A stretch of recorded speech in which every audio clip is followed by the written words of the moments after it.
Fala, esse é meu terceiro trabalho prático de Aedes. E bom, primeiramente eu vou começar mostrando o roteiro elaborado para a apresentação do vídeo.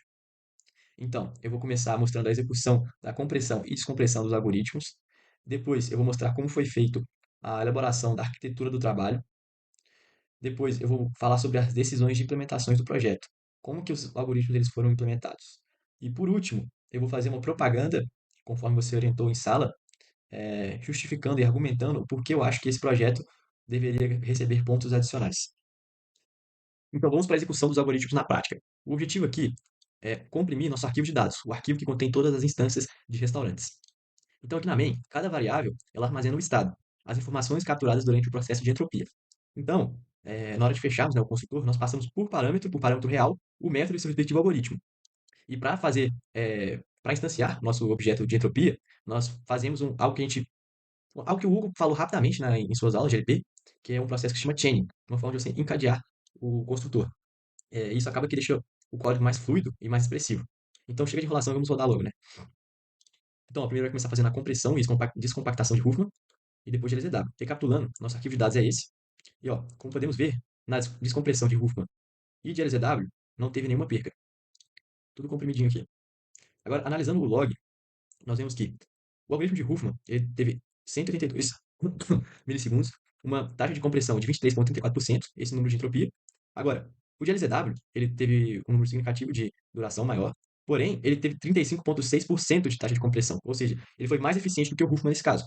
E uma possível justificativa, né, por que o LZW foi melhor do que o Huffman, foi que o LZW ele é mais eficiente que o Huffman quando o arquivo ele contém sequências longas e repetitivas de símbolos. E ó, como podemos analisar aqui no arquivo CSV, tem muita coisa que se repete. Por exemplo, ó, fast food restaurantes se repete muitas vezes. Os estados também dos restaurantes se repetem, porque é tudo nos Estados Unidos, né? E por aí vai. Então, falando sobre a compressão de Huffman, esse algoritmo. Primeiro, eu pego todos os bytes do meu arquivo, fonte, o arquivo que eu desejo comprimir. Logo após, eu faço uma varredura nele e calculo a frequência de cada byte. Quantas vezes cada byte aparece no meu arquivo. Então, eu crio minha árvore de Huffman, né? Para fazer isso, eu percorro as entradas desse mapeamento e para cada entrada eu crio um novo nó Huffman e adiciono ele na minha fila de prioridades. Essa fila de prioridades, inicialmente, ela vai conter uma sequência de raízes de nó Huffman que futuramente elas vão fazer como se fosse um merge. Eu vou pegar cada subárvore e retirando dessa fila de prioridades as menores e vou fazendo um merge, até sobrar apenas uma raiz, que vai ser a raiz que vai conter todas as referências dos meus nós Huffman, desse mapeamento de frequências, né? Bom, após isso, o que eu preciso fazer? Eu preciso gerar esse meu código de Huffman.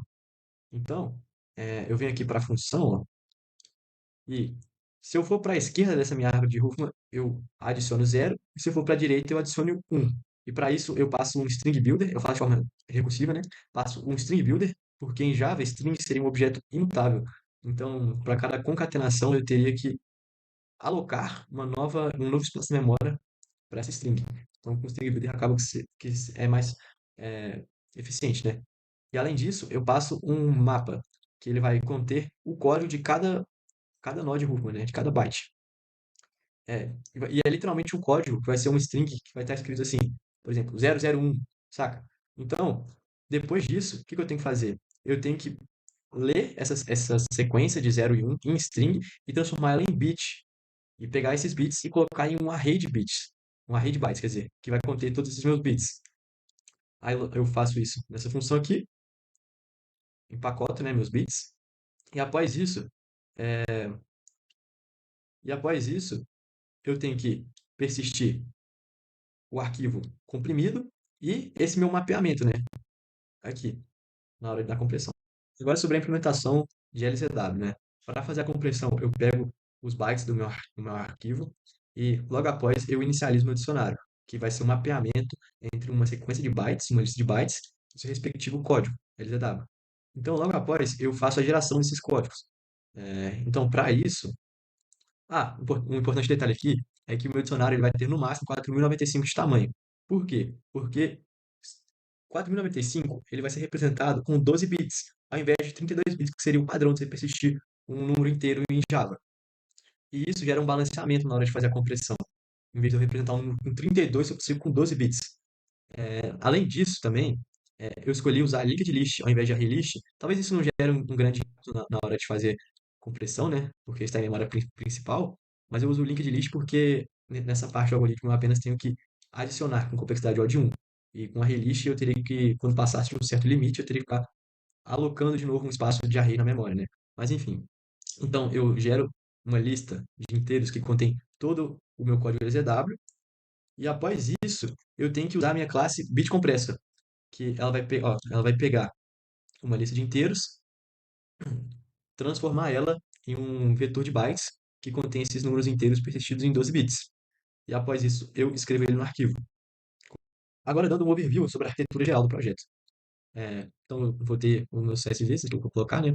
Aí eu já divido aqui o código em duas camadas. Na minha aplicação, vai ter o model, né? As instâncias dos restaurantes são usadas esse objeto aqui, a serviço, a classe para ler meu CSV, a classe que eu fiz para fazer como se fosse uma resposta HTTP, ficou bem legal, que eu passo o tipo por parâmetro, e a classe mais importante do TP, né?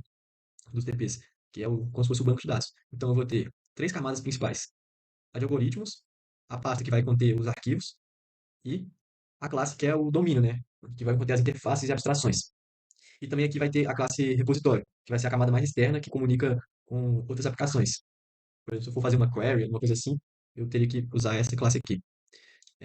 Então, nos algoritmos eu implementei esses aqui. De entropia vão ter as compressões e descompressões, a hash extensível, lista invertida e tudo. Ah, esqueci de mostrar também que eu fiz a implementação dos algoritmos de casamento de padrão, de Bohr-Mor, KMP e Naive. Vou até mostrar rodando aqui, ó. Já tinha um exemplo pronto aqui do Bohr-Mor funcionando. Ó, funcionando certinho, no índice 15. Mas enfim, aí eu tenho os algoritmos implementados.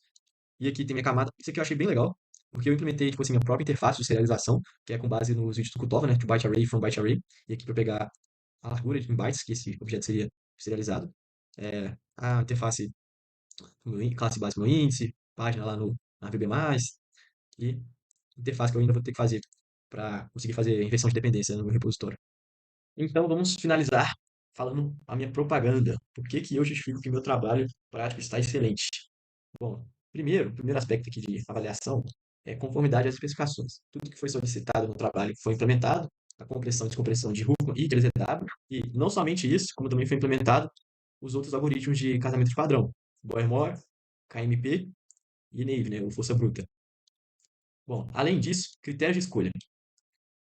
O vídeo deixa claro como foi implementado e as escolhas que eu tive que fazer na hora de implementação. Agora, falando aqui sobre correção e robustez dos programas. Eu acho que nesse aspecto o meu trabalho se destaca muito, porque, primeiro que dá para ver que tipo assim, ele está completamente modularizado, seguindo bastante o SRP, né, o princípio de responsabilidade única. Agora, a clareza na implementação do código, na minha opinião, modéstia à parte, ela está absurda. Eu tomei muito cuidado para fazer, né, para nomear as variáveis, os nomes das funções, das classes, mostrar que cada coisa faz.